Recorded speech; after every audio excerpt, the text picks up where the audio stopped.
Bonjour Esther Vingère, vous êtes responsable de la société, responsable marketing de la société SMA et nous nous rencontrons aujourd'hui pour que vous nous parliez un petit peu de vos usages de la solution WebBiz Tracker. Mais au préalable, j'aurais souhaité que vous nous en disiez plus sur votre activité.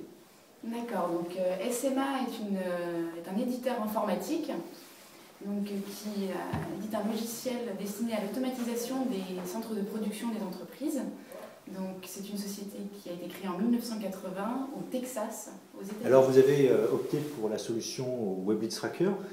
Est-ce que vous pourriez nous dire un petit peu ce qui a présidé à ce choix et nous parler un peu de vos usages types, si je puis dire?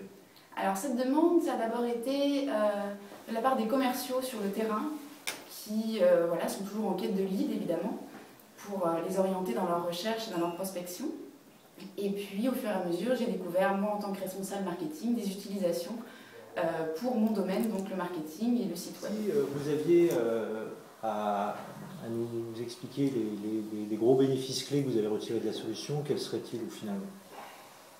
C'est simplement que maintenant je ne vois plus pourquoi faire un site internet sans WebLeads, sans une solution comme celle-ci, parce que voilà, de façon totalement anonyme finalement, ne pas savoir qui vient, ça permet pour les commerciaux, c'est une mine d'informations inestimable.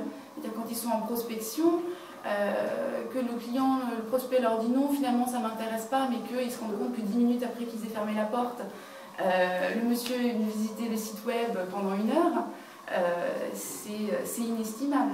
Et même pour moi, c'est vrai que quand on fait une brochure sur papier, on a l'avis du client en direct parce que voilà, c'est quelque chose de matériel, il voit, on a les informations, mais le site web c'est quelque chose qui est en ligne et qui jusqu'alors était totalement visité totalement anonymement et je ne conçois plus un site internet sans ça. Et d'ailleurs les États-Unis, quand ils ont vu la solution qu'on utilisait, se sont empressés de la prendre et l'utilisent aujourd'hui, comme nous, quasiment quotidiennement. Alors, puisque vous êtes responsable marketing, j'imagine qu'il y a des indicateurs bien particuliers que vous suivez. Quels sont-ils en majorité? Je regarde quelles sont les pages qui ont le plus de succès. Je regarde aussi quels sont après les salons, après les événements, quels sont les impacts sur les visites sur notre site web. Et puis voilà, quand on le met à jour, on essaie de faire toujours mieux, de faire des pages toujours plus agréables pour voir comment elles sont perçues, s'ils restent longtemps dessus ou pas. Esther Vingère, je vous remercie. Je vous en prie.